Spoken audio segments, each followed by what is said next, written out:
heartwarming thing in the entire world to be home again.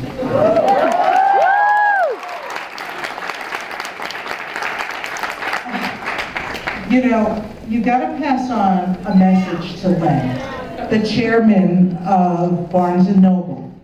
There's a story in the book about the first time I found Barnes & Noble.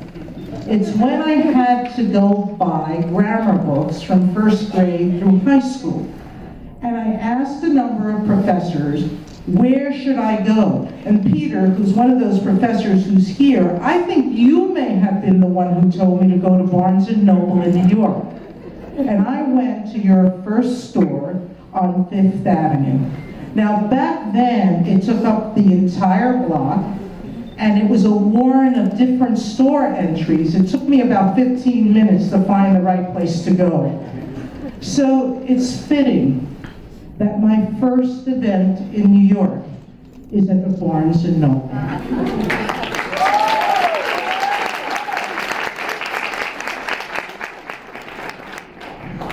When I began this book and was thinking about the reasons to write it, I was thinking about what do I find the most compelling literature. And when I thought about it, I realized it's the books I read when and that I finish. And at the end, I feel that I've learned something, that I've understood the author's purpose, and that they've opened my mind to something new. Now, I had some big motivations for writing the book, and I'll talk to you about them in a little bit. But a good book is like an onion. As you read it, you're peeling back layers and layers until you get to the end and you find its core. Well, I want to talk to you about one of those top layers. It may have been a top layer, but it was a very important reason for me writing this book. You see, during September 11th, I had one of those life's aha moments. One of my godsons here, and I used that at his graduation. And an aha moment is when a light bulb goes off in your head about something important you're learning about. And it was during a very sad, tragic time, September 11th. And like most of you in this room, who were like me, I'm sure, watching television so you couldn't shut it off. In one moment, I saw a woman being interviewed from the Midwest who said something like, you know, those New Yorkers are just like us. And she said it in a disbelieving way. And I've often thought about that moment, and in fact, at memorials at which I've spoken about September 11th, I spoke about how through all that sadness and pain, there was one little sliver of light. And it was the fact that we came together as Americans. And it didn't matter what color we were, what background we were, but we were all both suffering together and supporting each other. So when I was writing this book, I was thinking of that story in part, because what I wanted to do was to let the rest of America, and perhaps even the world, to know the New York I know, to understand that we might be a little different in some ways, and there are some stories here that some of you will never have known was a part of New York. I hope that's true. But I think that what I hope will come through is that everyone will understand how much we're alike through our families, through our values, through our human experiences. And so I'm going to choose to read a couple of passages that I hope will introduce the world to a slice of New York and a slice of my other place that I'm very fond of, Puerto Rico.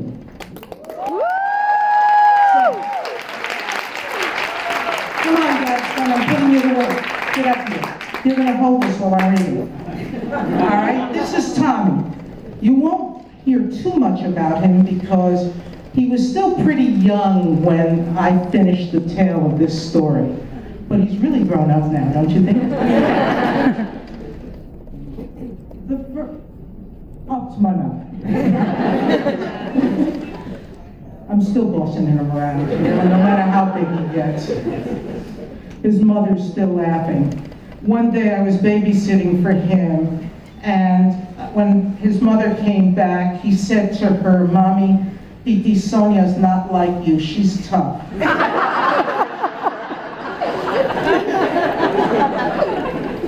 Abuelita was my grandmother, and abuelita means grandmother in Spanish.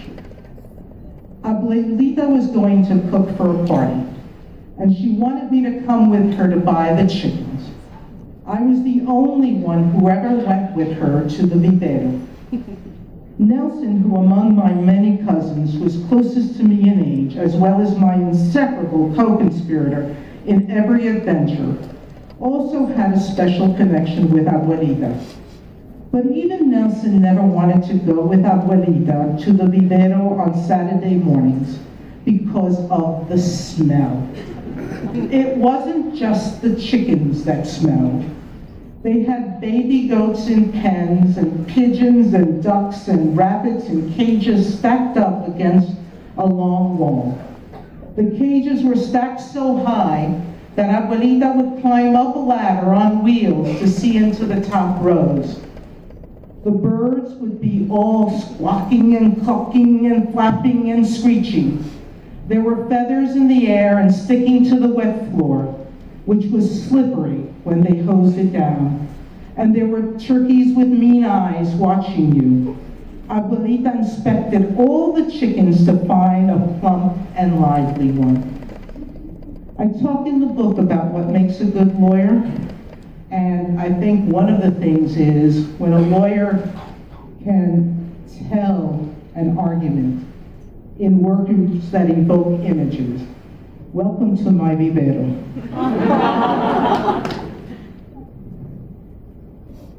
Now a tidbit of Puerto Rico. Before she left Puerto Rico, my mother had lived in Lajas and San Germán and had seen very little of the island beyond the neighborhoods of her childhood. She was eager to show us places that she'd heard about but had never seen. We went to the beach at Luquillo. It was nothing like Orchard Beach in the Bronx. No, it's not. Which was the only beach I knew. There were no traffic jams in Puerto Rico. No waiting for hours packed in a hot car to get there. No dirty sand. No standing in line for the bathroom.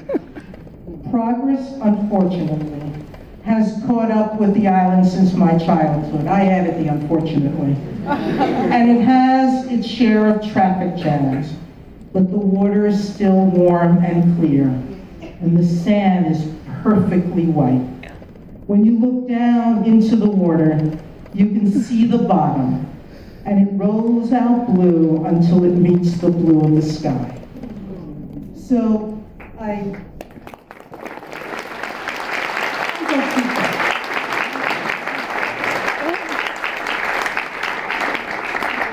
want to whet your appetite so you'll read more.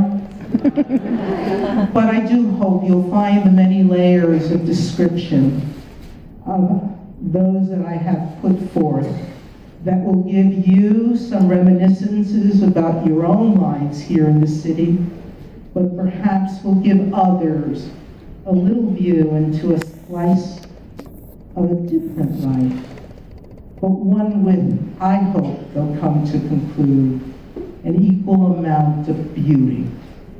And so that was one of the layers of this book. So, what was the main purpose of the book? My preface does something that I think not a whole lot of books do, and I'll tell you why I wrote it. President Obama does a little bit of a preface in his book, Dreams of My Father, which he created after he had published the book in its second publication. I initially had rejected the idea, wanting people to jump right into my book and enjoy it. I hope enjoy it anyway. But then I was having dinner one night with a friend, and he's a lawyer. And he asked me what I was going to say about my confirmation process and my years of judging. He wanted me to be the first one to know. And when I told him that I wasn't going to write about that, you could see the disappointment written all over his face, okay? And then I said to him, no, it's not about me being a judge or the confirmation process. It's a memoir. And he said, so what's a memoir if it's not the story of your life? And I said, you know, I looked and I said, it's not an autobiography. I think of an autobiography as sort of the factual details of a person's life.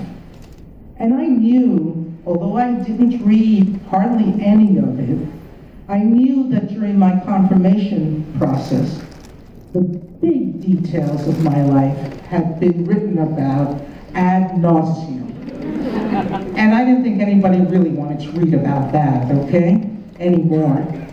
And so when I started to think about it, and started to think about what could I give people that might have meaning? What could I give them that wasn't an autobiography, but might be something different? What I think of as a memoir, which is a talk about your emotional growth.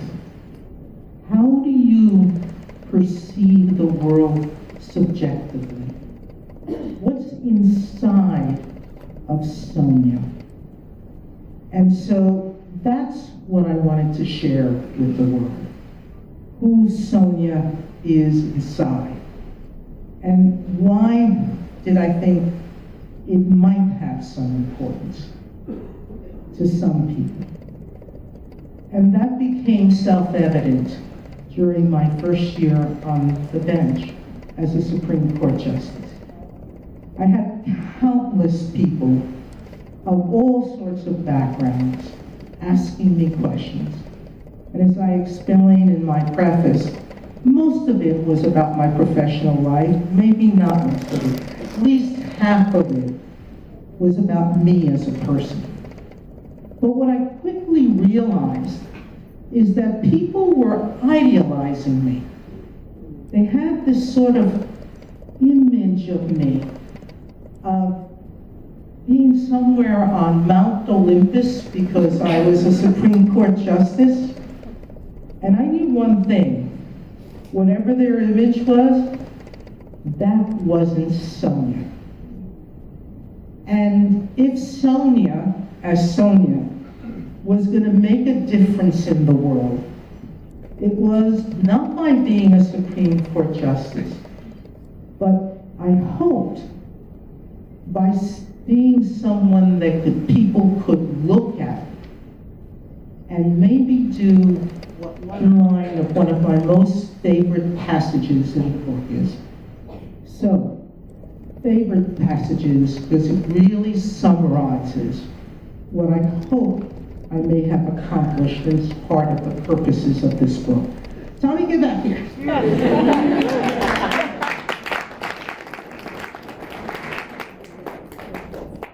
And is there any way I can get water? And that passage is on page 178 of the book. When a young person, even a gifted one, grows up without proximate living examples of what she may aspire to become, whether lawyer, scientist, artist, or leader in any realm, her goal remains abstract.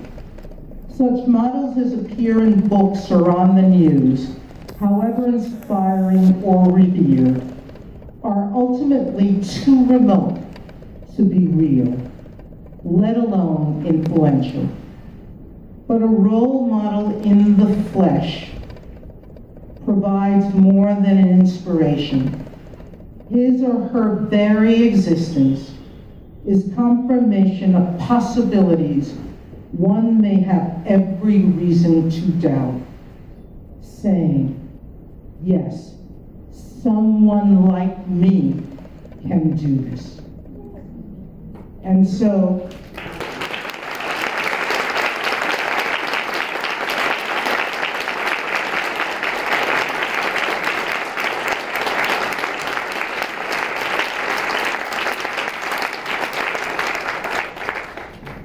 I've been asked by journalist after journalist, why would, please don't take a picture of me.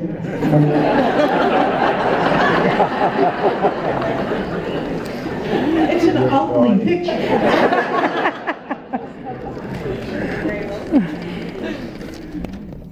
I've been asked why someone like me in my position would be as open and frank and candid as I tried to be in this book.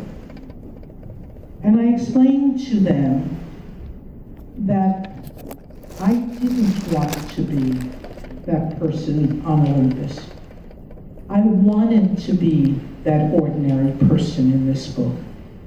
I wanted every person, and I really did include every Latino child and every Latino adult, but I really meant every person of any background to read the book and share in remembering some experience or feeling that they've had in their life in a similar situation. And I didn't think I could do that unless I really opened myself up to you, the readers.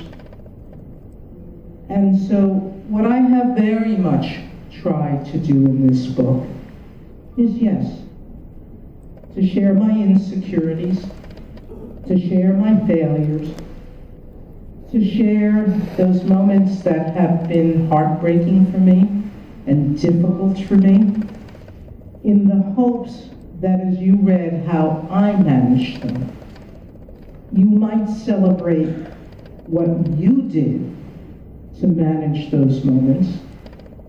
And if you came away, as I did in one moment in the book, not having an answer that I was satisfied with, that you would be at least happy that I provided you with another peel of the onion, another way to think about it, and maybe manage it the next time. So that was not just the peel of the onion, that's the real core of this book, is my hope that everybody who reads it will find that experience, that feeling in their life that they'll connect to. And hence, the honesty in the book. And so, what was another, and perhaps the last moment that I'll talk to you about? Okay guys, how long have I been talking? They're afraid that I won't be able to sign all your books. And the reason there's a deadline, so you know, is because I have been traveling back and forth from Washington every single day. I came yesterday to New York and I left last night and got home at midnight, and I was up at 5 in the morning to swear in the vice president. And I have to go back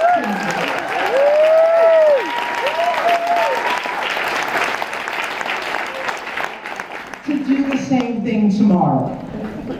But I have sworn that anybody who comes hear me talk will have their book signed. So, I can't run on and on forever, but I'll talk to you about the last part of this book, which was very, very big. During the confirmation process, I got asked countless questions about my family and their background.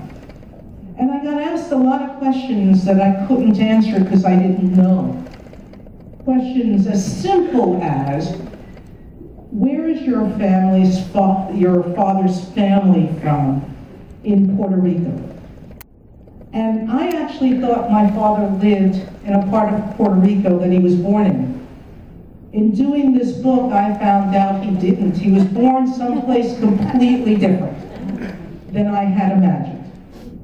And when I was doing this book, I should tell you that I had friends helping, and when one of them ended up in the town my dad was born in, I went to the local priest, and almost all birth records in Puerto Rico are at churches. And she introduced herself to the priest and presented him with the letter from me, telling him that she was authorized to search my family's records. And he looked at her and he said, "We've known she'd end up here." And he reached behind where he was standing and took the book out of my family's history. So, that moment that I just relayed really lifted my spirits as I wrote this book and labored over it. It was 3.5 years of labor of love with the help of a whole lot of people who are sitting in this room today, and particularly of one very important person, the person who worked almost day in and day out with me, Zara Hushman, who's sitting here. But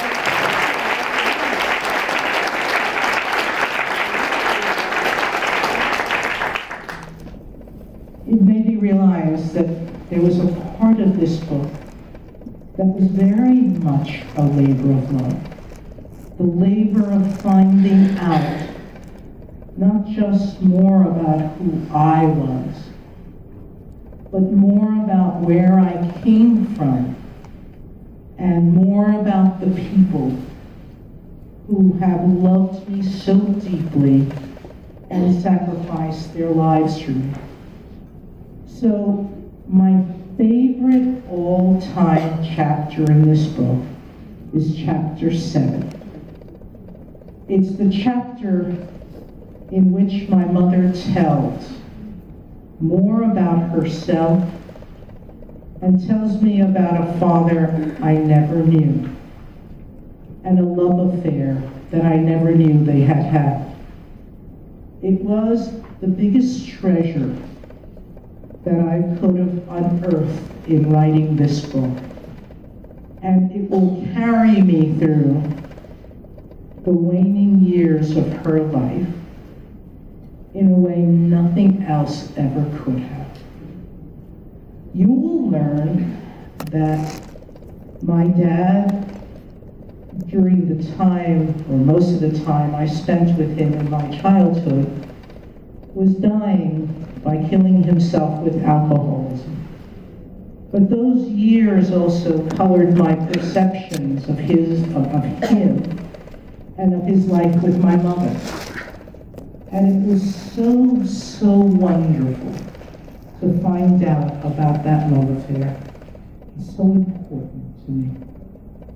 And so, what took me so long to get there? I explained it in another part of the book. So Tommy, come on back. And it is at the very beginning of chapter 7. It wasn't until I began to write this book, nearly 50 years after the events of that sad year, that I came to a truer understanding of my mother's grief. As background, she had spent a very sad year after my dad died, and I didn't understand it because all I had seen was them fighting. So I continued. For most of my life, my sense of my father and of my parents' relationship was confined by the narrow aperture through which I watched them as a child. That sense was frozen in time when my father died. My theory of guilt-induced grief was hardly more sophisticated than Lucy's psychiatric help at 5 cents a pop. The vague shame overhanging my father's alcoholism silenced any conversation among the adults that might have caused me to question what I thought. As we grew, Junior, my brother, and I would speak more openly to each other, but he could add nothing to my analysis. Although he was 6 when Papi died, he has virtually no memories of our father or of the time before his death. And so, with the vocabulary of hindsight, I came to assume that the intensity of my mother's grief implied some form of clinical depression that was never treated, but that somehow resolved itself eventually. There's nothing for me that can spoil this chapter, so I'm going to read to you the end of the chapter, leaving it to you to read what's in between, to find out the story I did. But let me tell you the back of it. In the months she sat in darkness behind her closed door, it was not just the sad waste of a man with so much talent, so much charm, so much life that she was mourning. The death of the marriage, too, finally had to be mourned. A recognition so long forestalled by all the tricks the mind plays in the shadows of denial and shame. And mixed in with the mourning was fear. The practical dread of raising 2 kids as a single mother on a tiny income, but even more the fear that echoed a much older one, of loneliness, of being cast out. A widow and orphan, what's the difference? My mom had been dead.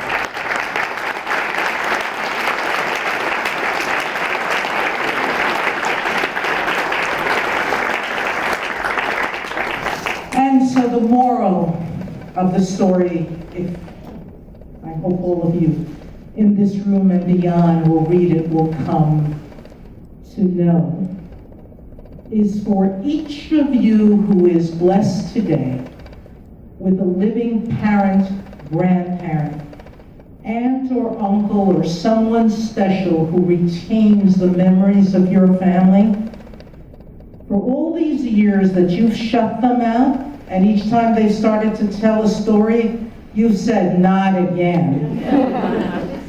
That you think about stopping and actually listen. And asking them the question that most of us never ask of the people we love. Why? Why did it happen that way? I will assure everyone in this room that you will learn new things that will, I think, like for me, open another world to you. And so I do encourage you, because it's a lesson taught to me by this experience. Go back and listen.